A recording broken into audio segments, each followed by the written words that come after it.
କେନ୍ଦ୍ରାପଡ଼ା ଜିଲ୍ଲାର ରାଜନଗର ବ୍ଲକ ଅନ୍ତର୍ଗତ ସାତଭାୟା ଗାଁକୁ କିଏ ନ ଜାଣିଛି। ସାତଭାୟା ହେଉଛି ଉପକୂଳବର୍ତ୍ତୀ ଅଞ୍ଚଳର ଶେଷ ଗାଁ, ଯାହା ଗହୀରମଥା ଓ ହିନ୍ତାଳ ବଣର ମଧ୍ୟଭାଗରେ ଅବସ୍ଥିତ।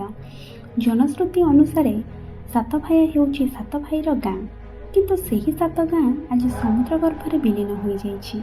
ଏକଦା ଧନେଶ୍ୱର ନାମକ ସାଧବ ଥିଲେ।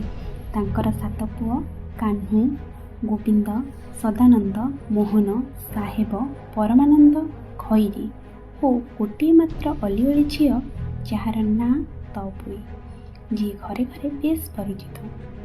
ସାଧବ ସାତ ଭାଇ ବଣିଜ କରିବା ନିମନ୍ତେ ଦେଶ ବିଦେଶକୁ ଯାତ୍ରା କରନ୍ତି।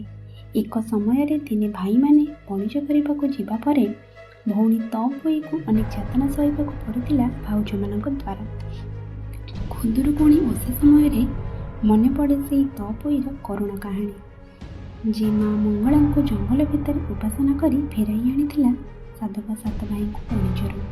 ସେବେଠାରୁ ସବୁ କୁଆଁରୀ ଝିଅମାନେ ସେମାନଙ୍କ ଭାଇମାନଙ୍କର ମଙ୍ଗଳ କାମନା କରି ଖୁଦୁରୁକୁଣି ରୂପେ ମା ମଙ୍ଗଳାଙ୍କୁ ପୂଜା କରି ଆସୁଛନ୍ତି।